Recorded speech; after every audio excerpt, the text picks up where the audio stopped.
On va enchaîner avec cette interview. Bruno, on a fait une interview tout à l'heure pour les réseaux sociaux.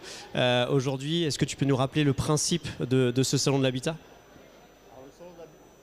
Si, c'est peut-être qu'il est éteint. Voilà, c'est mieux quand c'est allumé. Pardon.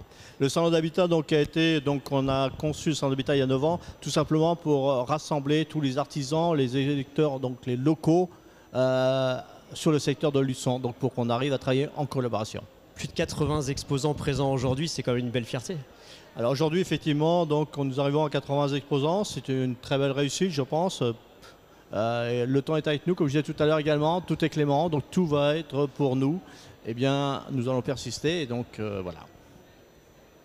Enchaîner. Voilà. Monsieur le maire, vous êtes là, voilà, vous étiez à l'inauguration hier. Oui. Parlez-nous un petit peu de cet événement-là qui rassemble plus de 80 exposants ici sur Luçon. Pour nous, Ville de Luçon, comme j'aime à le dire, c'est un événement majeur parce que autrefois nous avions la foire exposition. Le salon de l'habitat maintenant a pris le relais depuis quelques années, maintenant c'est la 9e édition et pour autant c'est important et même indispensable que de montrer ce qu'est la vitrine de notre commerce et de l'artisanat, surtout l'artisanat et l'industrie sur notre bassin de vie. Qu'est-ce que vous mettez en place ici sur la ville de Luçon pour l'artisanat, pour voilà, quel projet, quel accompagnement? Est-ce que vous avez des accompagnements avec la ville de Luçon?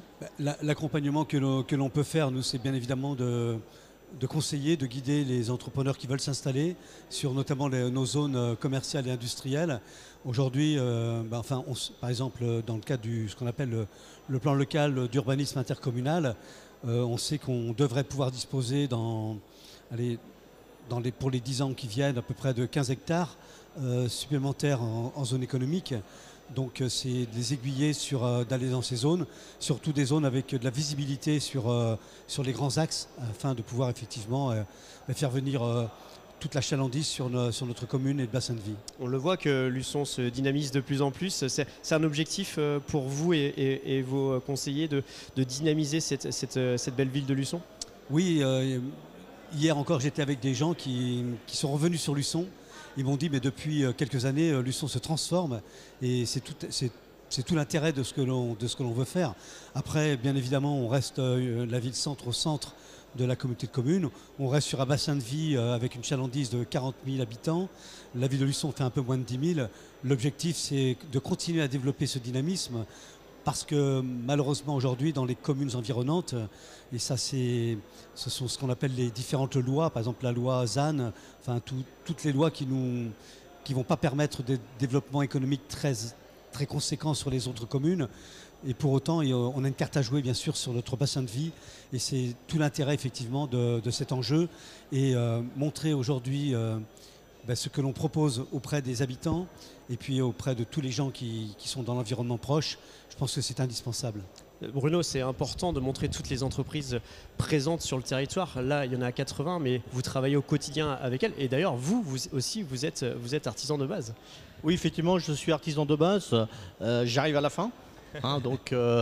Et oui, l'âge de retraite, l'âge de raison arrive, donc je suis à la fin. Ça fait 38 ans que je suis sur Luçon dans le même domaine, donc maintenant on va céder le flambeau là aussi, deuxième fois. Et effectivement, on a besoin de toutes les entreprises locales du Sud Vendée pour travailler. On a aussi bien le bassin besoin de nous, on a besoin de bassin, etc. Donc c'est une collaboration donc commune. Comment on fait pour les trouver ces 80 Comment vous travaillez à l'année avec votre association? Alors donc nous on commence dès le mois de janvier. Là on va terminer le bilan donc au mois de novembre en gros. Mois de janvier donc on rattaque et on repart sur une année. L'objectif c'est qu'en avril tous les centres soient pleins. Qu'on ait récupéré tous les anciens et qu'on arrive après donc à combler s'il y en a 2 ou 3 qui ne viennent pas, donc à combler pour arriver à ce résultat-là. Et cette année encore, donc nous avons refusé certains exposants parce qu'on ne peut pas, soit parce qu'il y a trop de codes dans la corporation, soit il n'y a pas de place tout simplement. L'objectif aussi de ce salon, c'est la convivialité. Alors je répète et toujours, avant tout, on a monté ce salon-là de novembre pour la convivialité.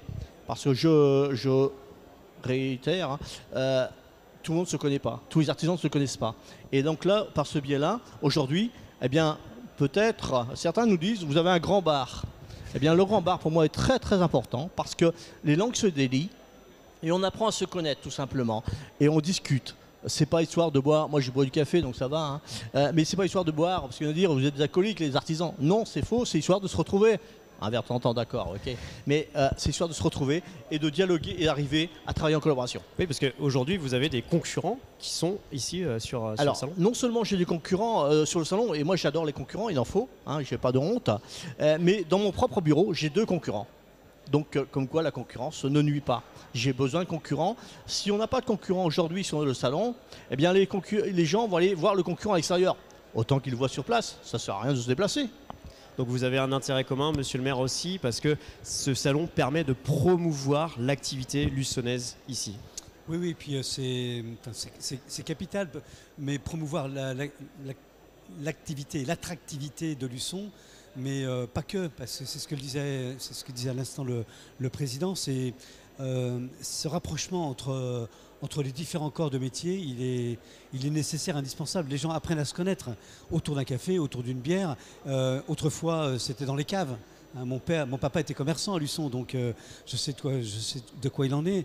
Mais, et puis, montrer la palette de ce que l'on fait, je pense que c'est formidable. Surtout qu'aujourd'hui, avec les nouvelles technologies, on transforme, on fait de la recyclerie, on ressource, on aménage de manière complètement différente. Les choses évoluent pleinement. Et puis surtout, eh bien, le niveau écologique, le niveau de transformation, le niveau énergétique, toutes ces nouvelles données qui sont proposées, je pense qu'il faut que les gens se les accaparent. On investit en permanence, que ce soit les collectivités, le particulier investit, et Dieu sait si aujourd'hui il va trouver, je pense qu'il va trouver ici parce qu'il lui convient, parce qu'effectivement, s'il veut ne serait-ce que faire l'arrosage de son jardin ou faire en sorte de pouvoir récupérer de l'eau, récupérer de l'énergie, eh bien il va trouver tout ce qu'il faut sur ce salon. Donc ça c'est bien. Bruno, pour conclure, ça sera la 10e année l'année prochaine. C'était l'objectif, hein, on en a parlé tout à l'heure, mais d'arriver à ces 10 ans. Donc l'équipe, il y a un leader qui est donc mon copain et mon cher coprésident Jean-Paul Baudry, ainsi que son épouse et la mienne. On avait dit 10 ans, maintenant il y a une personne pour l'instant qui n'est pas pour faire 10 ans. Moi je serai là à 10 ans, je vous confirme. Au-delà, on verra, parce qu'on recherche des repreneurs pour reprendre bien sûr le flambeau, pour avoir d'autres idées, innover. Tout simplement, savoir plus grand, mais innover, avoir d'autres idées. Et donc, moi, j'irai à 10 ans, je t'ai promis. Donc, on sera là l'an prochain. Hein, donc, je n'ai pas regardé la date, mais ça va être dans les mêmes eaux, hein, pour terminer à 10 ans. Et je vous assure qu'on va faire la fête à 10 ans. Est-ce que vous serez là pour faire la fête des 10 ans, monsieur le maire ? L'année prochaine, c'est certain, je serai là. On est en 2025, les élections étant en 2026. Bien évidemment, on fera ça en plus au mois de septembre. Alors, on rentrera juste dans ce qu'on appelle la période de réserve. Mais comme c'est un événement qui est récurrent, donc il n'y a pas de souci, on pourra effectivement mettre en avant, comme on le fait aujourd'hui, eh bien, ces beaux joyaux que sont aujourd'hui les artisanats sur notre territoire. Eh bien, merci à tous les deux d'être venus sur le plateau de TeleSV Dig Radio. Voilà, nous aussi, on est présents pour communiquer. Vous pourrez retrouver ça rapidement sur nos réseaux sociaux. Merci à tous les deux. Et puis, à bientôt. Et nous, on se retrouve tout à l'heure. On vous laisse avec un peu de musique. Merci beaucoup. Merci.